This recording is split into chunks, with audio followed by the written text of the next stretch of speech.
Warning, this video is intended for adult collectors. It contains plastic collectibles, questionable opinions, and the foremost Kamen Rider Decade apologist. Do not panic. This is just a random review. Hello everyone, welcome back to the TJOmega channel for day 1499 of our daily content grind. Okay, so real quick, you probably expected my Zets episode reviews today. No, I haven't had the chance to watch the episodes yet. It has been a busy week. So we're going to do a quick toy review instead, and it's Cyberworld Chop Shop. This is the armored cyber changer, which basically means it comes with a gigantic accessory pack. And I figured this is something that I really wanted to discuss, not only because I kind of love this little gremlin of a character, but also these are annoying to find, at least for me. I have not found any store in my area that actually carried these. This was an Amazon purchase. So we're going to figure out if this thing is actually worth shipping out or not. And this is just kind of give you an idea of all of the armored cyber changers, you know, just so you have an idea of what you are getting into. I will bite the bullet and spend my income so you don't have to spend yours. So, as you can see, much like G1 Chop Shop, we have this stag beetle looking body, and that's pretty much where the similarities end. At that point, this really vibrant two-tone green and yellow and orange color scheme really starts dominating. Yeah, it's the same bug, very, very different artistic directions, looking more like Barrage, really, than Chop Shop did. Now, he does have that massive weapon pack on the back. Here, kind of displayed as a gun, because that's about the only really good way that it can be displayed in this mode. I can go ahead and show you how it works. So, like, if you pull that orange piece, you know, the claws open up. I guess the pincers open up. And then if you push it back in, they will clamp. And because of the angle that they are at, they will clamp onto each other. I don't know whether or not that is an intended feature or if mine are just bent. But either way, like, that does seem correct. And then to put it back, you have to kind of like let them overlap a little bit, and then you can go ahead and push them back. And we'll talk a little bit more about what that does for you in robot mode once we get there. But for the most part, like, I can't really display it like this with both pincers going across because, you know, like, what is that going to catch? What am I catching with this? I have to hope that I get their ankles with these pincers and that somehow I can get them to lean forward to get their head with these pincers.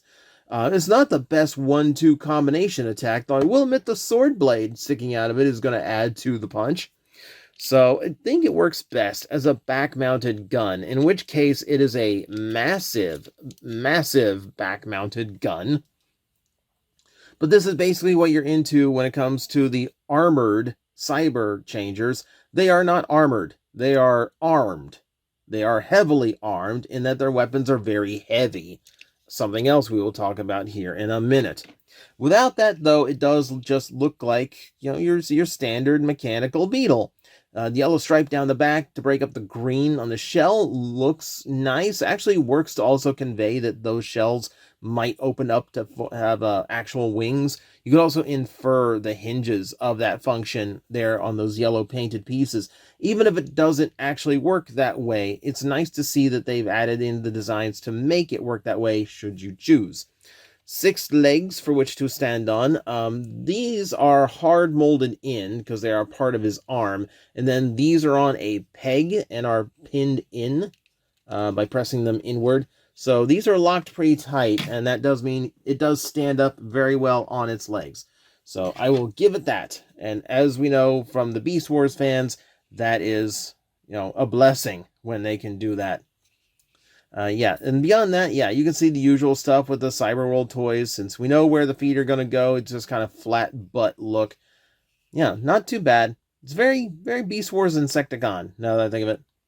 Okay, so we're going to transform it the same way all of these transform, because that has no surprises to it, though he does have one extra step. So I'm going to go ahead and pull the arms out like so.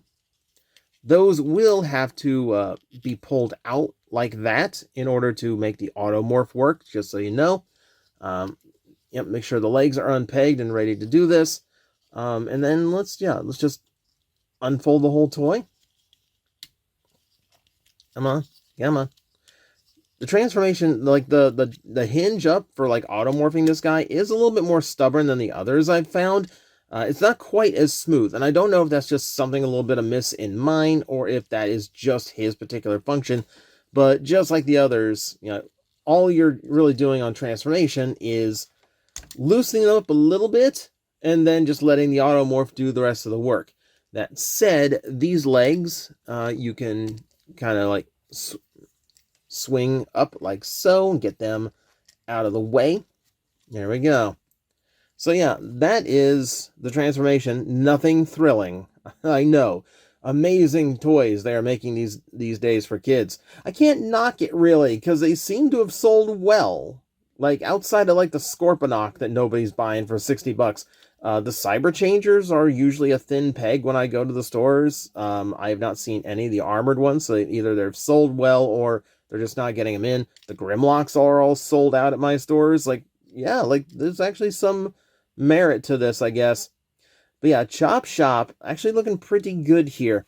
I'm going to go ahead and remove this, because this will be an extra weapon accessory later on. And then we can go ahead and show you the head. So like I said, he has very big gremlin vibes to him. If you know him from the cartoon, that just doubles. And I kind of love him for that. He is like a very Gollum-coded character. And it's very fun in that. The head sculpt works. I wish the inside of the mouth wasn't just painted silver. That looks a little bit lazy, but I'm also not going to expect individually painted teeth on a toy this cheap. A little bit of orange to break it up. The bright red eyes work really well. It gives them a very hot color scheme for the robot parts. And the yellow goes to the belly, but after that, that green takes over again. Yes, I'm biased. It's two-tone green, okay? I have my weaknesses. Let me have them. But yeah, I think he looks pretty good, considering he's just kind of like an insectoid guy. It's a little bit in Beast Wars Insecticon, and, kind of his own thing too. Chop Shop in name only, but, like, I kind of like how he looks.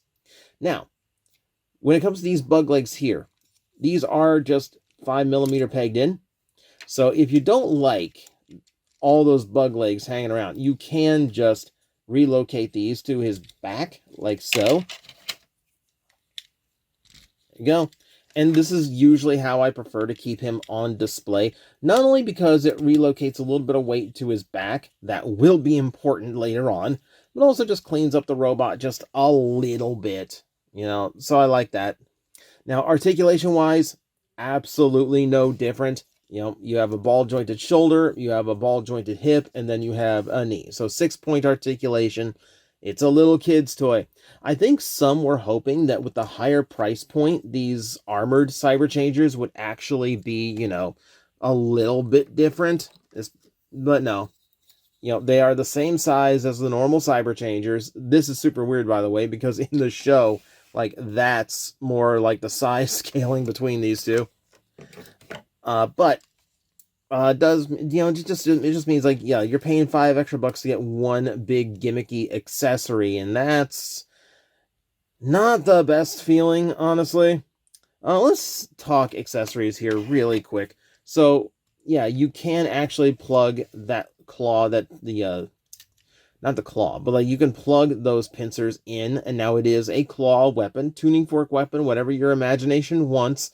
It's a little bit weird looking. Oh, but hey, for weird looking, we do have this thing too.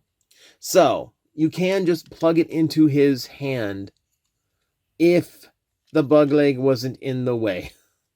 So, unfortunately, that don't work very good. You do have this peg here.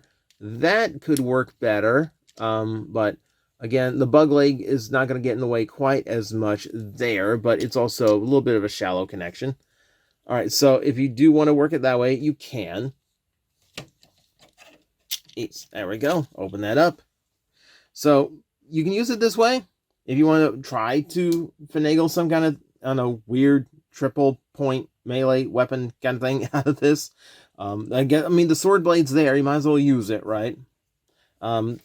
This is like there's no way.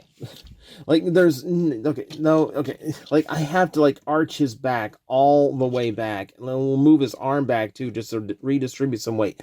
Can I get him? Okay, I can barely get him to stand up like this. Oh, why do they make these?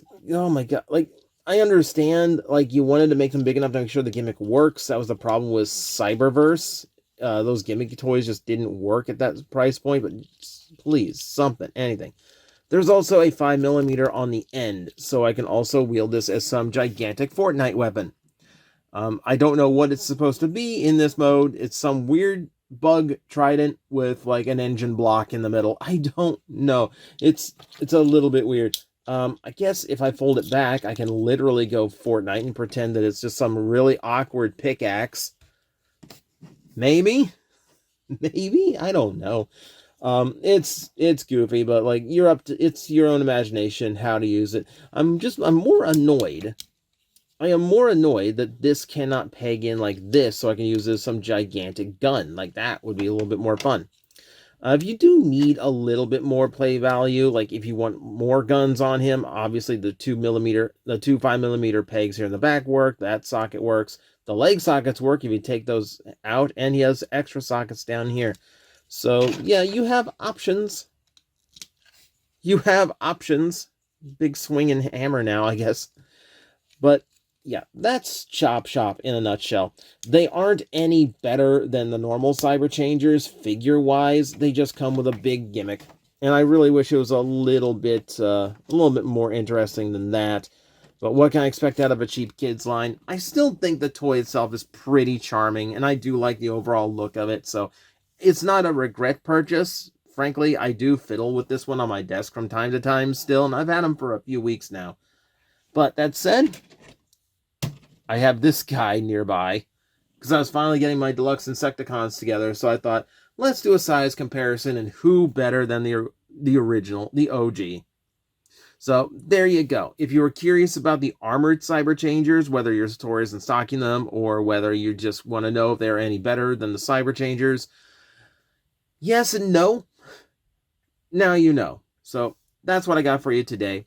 Join me for News Roundup tomorrow, which will be the 1500th video in a row.